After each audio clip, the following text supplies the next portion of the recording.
Hey, everybody, Tom is here. I'm back on my side of the state of Florida, here with my podcast for Friday, February 9th, 2024. It's cold here. If you can see me right now, I've got a long sleeve shirt on. I'm moving my hands back and forth like I'm trying to start a fire. We just came out of several days of weird rainy weather, and now it's cold again. Sunny, but it's cold. And so I'm not used to this kind of cold weather. Average temperatures here in the state of Florida, we usually have two temperatures, hot and hotter. But we've been dipping down into the 40s, even the high 30s over the last couple of weeks. During the day, it's fantastic. But if you're inside, not so much. Anyway, I'm going to focus on two things in today's podcast. I got the month of February. Even though we're about a weekend, one full weekend, I want to talk about what we see for the rest of February. And I want to talk about something that I saw this week. I got to tell you, my life is a podcast. Where I go, it's like, I'm going to podcast that. I saw something at the supermarket. The grocery store, if you will. Extreme couponing. That's what I'm going to talk about. I want to talk about extreme couponing because it, believe it or not, has something to do with a strategy I apply in the market. So hang on, hang tight. If you don't know what I'm talking about here, if you do, you'll get a refresh. If you don't know what I'm talking about here, hang on, you'll get my drift. Anyway, let's start with February. So, we've gone through a pretty bullish quarter. If you look at what's happened for the markets, you go back to Q4 of 2023. That's where things really began, and stuff was just up and running. It was absolutely amazing to watch the run in not only in stocks, the stock market, tech stocks, big moves back. Stocks like the ETFs like the SPY were having great runs. Commodities were having great runs too. And of course, Bitcoin, you gotta give it up for Bitcoin, which has had an absolutely huge run, not only for the last quarter, but the last year was really incredible too. From the month of from pretty much November, December, January, even up into just to recently, we're talking about a market that was at 410 a couple months ago. And it's now, we're almost hitting 500 on the SPY. That's where we are basically. 410 to 500, folks. Let me tell you what that looks like. That looks like, depending on the way you do your math, that's anywhere from 20 to 20. Is that right? A 20 to 25% move. Am I calculating that right? When you go from 400 to 500, that's a 100-point move. 100 points on 400 is 25%. But if you're going to count it against where we are today, 500 is 20%. So what I'm saying is that we're getting a move that takes on average 2 years in the market, and it's happened November, December, January. It's literally happened inside just outside of 3 months. This is absolutely incredible. When does it end? Well, I'm going to tell you where it might be ready for a short-term pullback, right? So, I look at seasonality. You guys all know I look at seasonality. I'm pretty big on seasonality.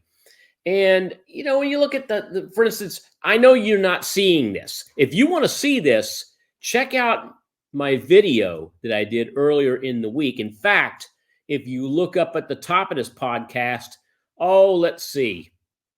I know I've been babbling for the last few minutes. I am almost 5 minutes in. At the 5-minute mark, somewhere around the 5-minute mark, I'm going to put something up in the upper right-hand corner of the podcast, and you can click on that if you missed what I was showing earlier this week. All right, so what I was showing earlier this week is that we have a money calendar that last week was bullish, right? This week was bullish. This is the first full week we're in.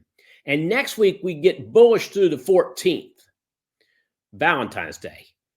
Then after Valentine's Day, things start to change a little bit. Right? Well, what do I mean by change? Well, it doesn't mean we go all outright bearish.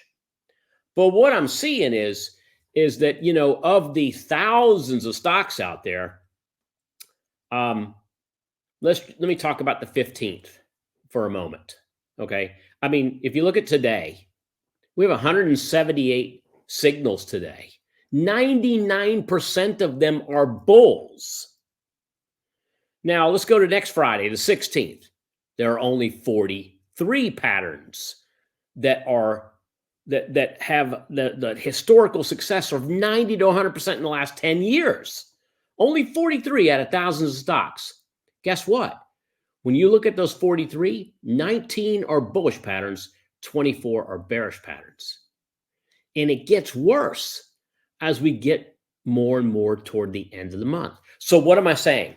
What I'm saying is that if you look at, the month as a whole, I said this on the video, we're coming in like a lion or coming in like a bull and going out like a bear or going out like a lamb, in like a lion, out like a lamb. That's typically what they say about weather patterns when you go into March. But in February, we seem to be coming in like a bull and going out like a bear. But then, you might say, well, how do I confirm this? Because, you're telling me today we got 99% bullish patterns. Yes, 99% bullish patterns that start on today, the 9th. However, when I look at those patterns and I scrutinize those patterns, and I'm going to give you some of the stocks that are at the top of the list. Okay. I mean, here's the stocks that are on my radar this weekend. You ready? You ready? You ready? You ready? Nucor. That's a steel company. Symbol NUE. Okay. Lockheed Martin. Defense. LMT is the symbol. Kroger. Don't think I have to tell many of you what Kroger does. Grocery chain. Symbol is KR. Now, here's one I had to go look up. Quanta Services. But I knew when I looked at the symbol, which by the way is PWR, I knew that had to be something in power. And of course, here's one more I want to give you. Hershey, HSY. I don't think any of us here need a refresher on what the Hershey company does. But here's the thing. These are not exactly tech stocks. There's no AI here. They're boring stocks. That's the first thing I see. Boring. But you know what? In my quest to find success out there in patterns, whether the pattern's a seasonal pattern or a trendy pattern or a contrarian pattern, or a statistical pattern or a volatility pattern like we use in options. A pattern's a pattern if it's repeatable and you can find it and it repeats itself over and over and over again. Let's talk about the repeatable patterns and the details and what these 5 stocks have in common. The Nucor, the Lockheed, the Kroger, the Quanta, the Hershey. On the surface, they don't look like they have much in common. I mean, Nucor is a steel industry. Lockheed, defense. Kroger is grocery. Quanta is electrical. Hershey is chocolate.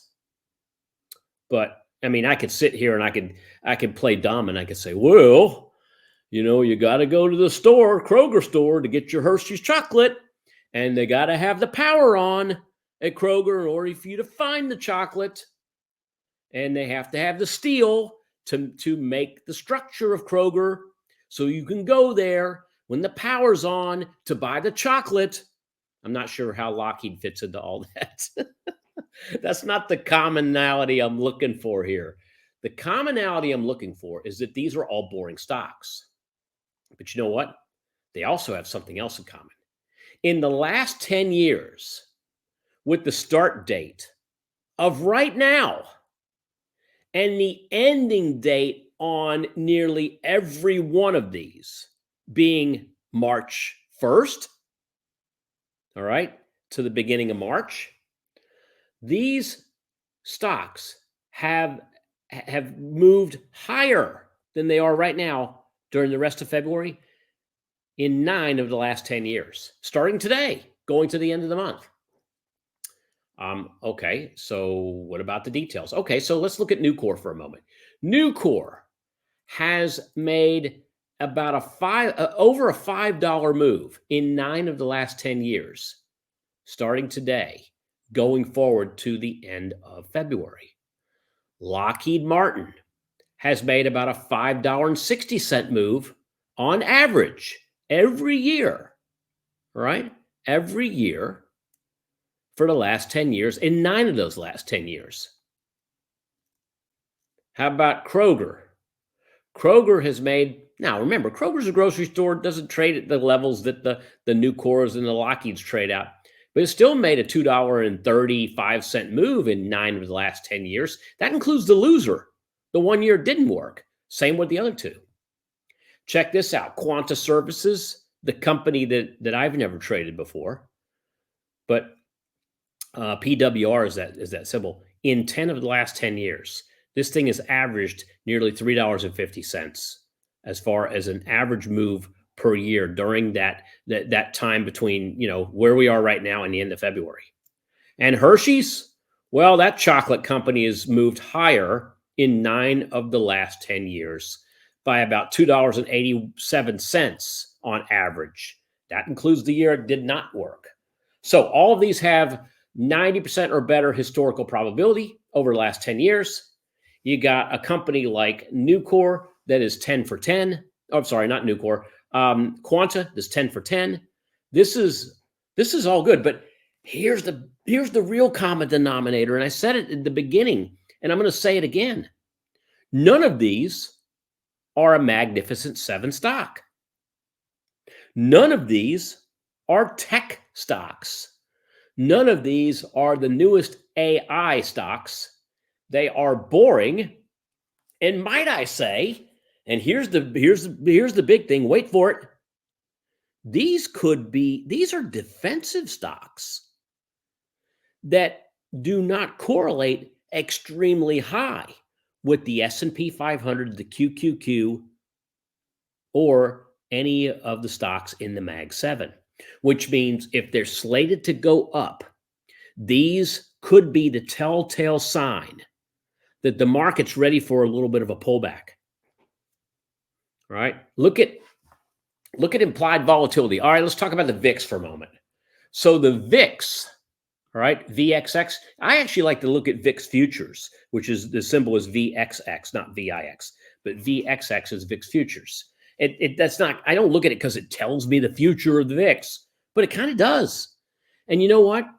This thing's sitting on lows that we haven't seen for quite some time, multi-month lows. Okay, so go back to November when we were at lows, multi-month lows on SPY, multi-month lows on QQQ, multi-month lows on practically every Mag 7 stock, and the stocks that everyone was trading, the most popular stocks. Well, the VXX was trading above 27. The VXX is at 14 as of now. It's nearly been cut in half. Volatility is gone. And, there's this saying, and the saying kind of goes like this. This is something I learned on the American Stock Exchange long ago.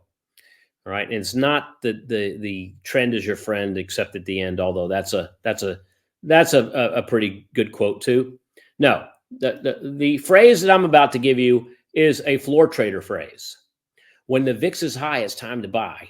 When the VIX is low, it's time to go. Get out, move to the sidelines. The VIX has been bobbing around this 14 area, and in fact, it did it at near the end of January, and here we are, about a week or two later, and it's hitting it again. We're coming out of earnings, so to me, and when I say we're coming out of earnings, we're really in the sweet spot right now in earnings. That means we're seeing more earnings coming out day by day than we're going to see during the entire season. The only place we go now in number of stocks that release earnings is down. So we're going to hear about less and less of these things happening. And of course, less news might, in on Wall Street, no news is good news.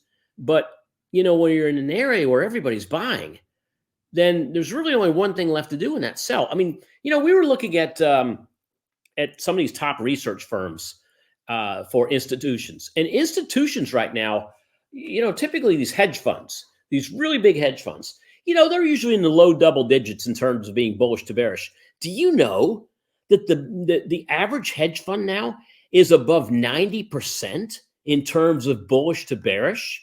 I mean, right there's a sign.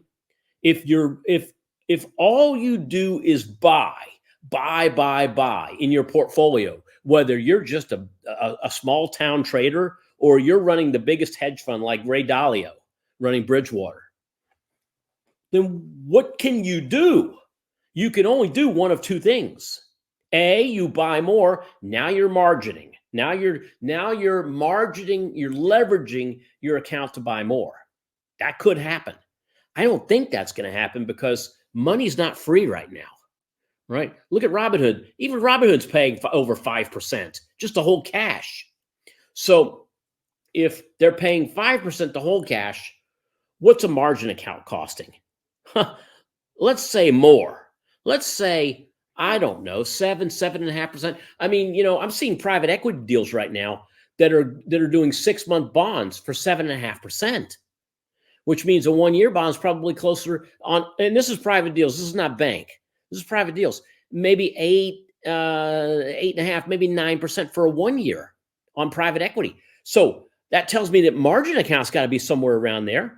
Well, a hedge fund is never going to loan themselves. They're not going to go borrowing money off their assets for a near double-digit margin. It doesn't make sense. So that tells me there's only one thing left for them to do, and that is sell. So I want you to put that in your brain as we move out of seasonality. And I will be sharing with you next week a seasonal pattern that's a multi-month seasonal pattern. Okay? It's kind of, and I think I said to you, I'm going to give you a hint.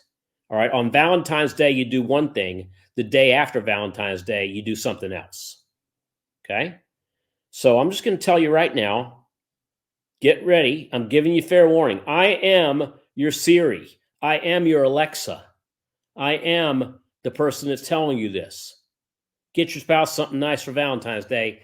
And then the reason I'm telling you that is because I want you to turn into the podcast, because next week's podcast, we're going to do something else. Okay? We're going to do something else. Hey, have you ever heard of this thing called extreme couponing? All right. We heard about this. This is you go to YouTube and go to YouTube and Google extreme couponing, and you'll see these people. And in fact, I think there might even be a TV series on extreme couponing. It's where people go to the grocery store. They go armed to the teeth with coupons, and these coupons might be from the newsletters from the stores themselves, or they might be manufacturers' coupons, or they might be something else entirely. A third-party coupon. And obviously, the goal of extreme couponers is to get real deep from the checkout price before couponing to the checkout price after couponing. So the reason I bring it up is that my wife, my son, and I were at Publix, not Kroger, Publix supermarkets.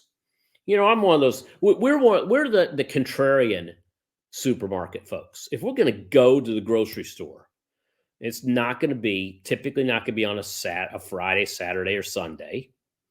We're contrarian shoppers. We shop at night. We look at when the store is going to close and are we going to make it in time? Because that's the time when nobody's there. And you don't have to have big, long lines at the checkout. You don't have to dodge people when you're trying to get into an aisle, especially aisles that have these fake kiosks down the middle that make it almost impossible to move if somebody's in front of you. So earlier this week, we all went to Publix, grabbed a couple things, and we get to the checkout. And so the checkout, there are two people in front of me. And so we're standing at checkout. And here's something I haven't seen in a long time: a big, thick wad of coupons by the guy that's checking out right now at that time. He's checking out. He's looking at us, and he's looking at the guy in front of us too, because we're too deep. And he's kind of got this weak smile on his face, like he's literally saying, "I'm sorry that I have all these coupons." But we're listening, and the cashier is telling the other cashier, because at Publix you get the cashier, and then you got the person who's bagging. And he says, "Wow, look at all these coupons." I mean, it's probably making him feel even worse. And he goes, "My gosh, you took your bill from $75 down to $15." And then my ears popped up, and then I remembered extreme couponing. And so the guy smiles a little bit. He looks at me. I give him a thumbs up. I go, "Congratulations, man. That's awesome." And I start talking a little bit about the fact that the price, we look at the price of goods and inflation, and that's one way to combat inflation. The guy in between us, who was next to checkout, wasn't so happy. He was already irritated for whatever, and I had to look at his stuff he was buying anyway, because it was on the counter. And we were all stacking our stuff on the counter with, the big divider, that yellow divider that basically says, "This is my stuff, don't touch it." I was looking at his stuff, and if you guys know me, and I've said this before, I'm trying to be a little more healthy this year. And here we are, we're in February, and I'm still sugar free, and I'm trying to eat better. And my wife has been a big proponent of this. In fact, she's been telling me this for years. Anyway, looking at what he has: big sugar cake, fried chicken, French fry. I mean, literally, he's got everything wrong. And I don't know what happened, but something, I don't know how it came up, but he looked at us and he says, "Oh, I just came from working out. I'm gonna, like a 30-minute workout is gonna fix all the stuff on that counter." Anyway, I'm digressing.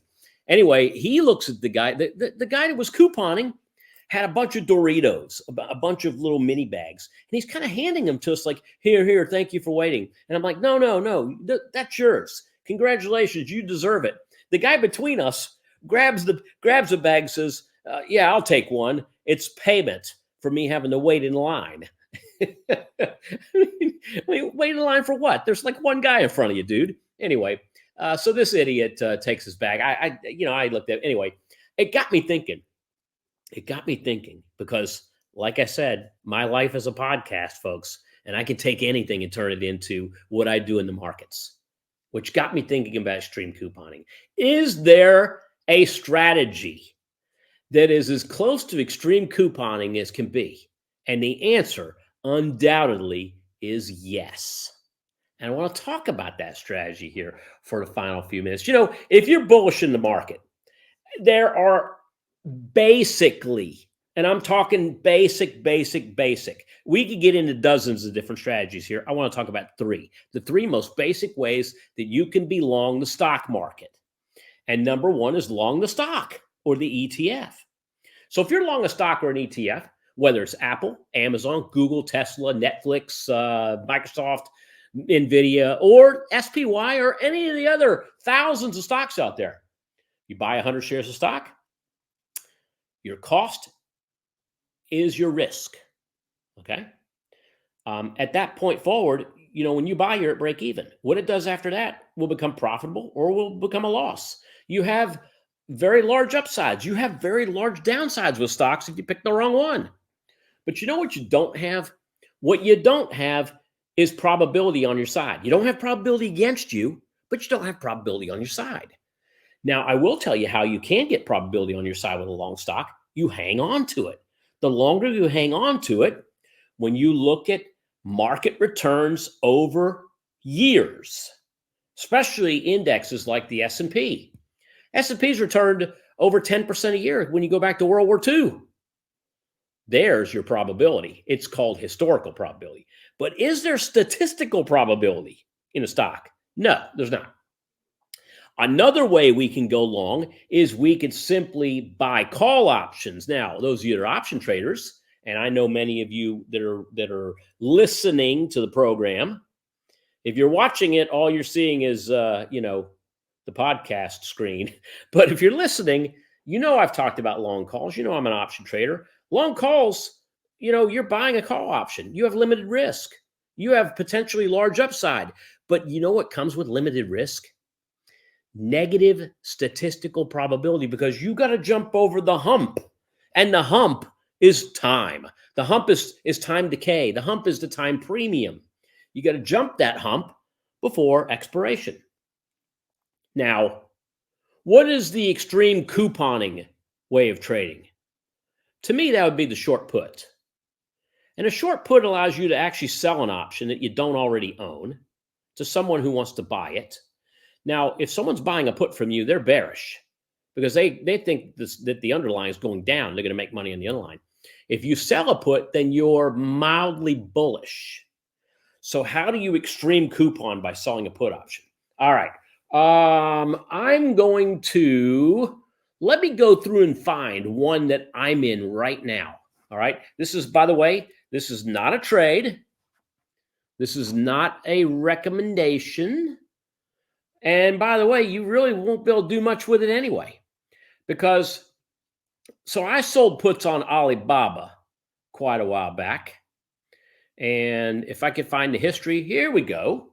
So about, looks like a couple weeks ago, I sold Alibaba 64 puts. I sold the 64 puts on Alibaba with an expiration of February 16th. I did this back on January 22nd. I got $1.08 for those. So what exactly did I do? All right. So I basically got a little over $1 for these. And I put this trade on back on the 22nd.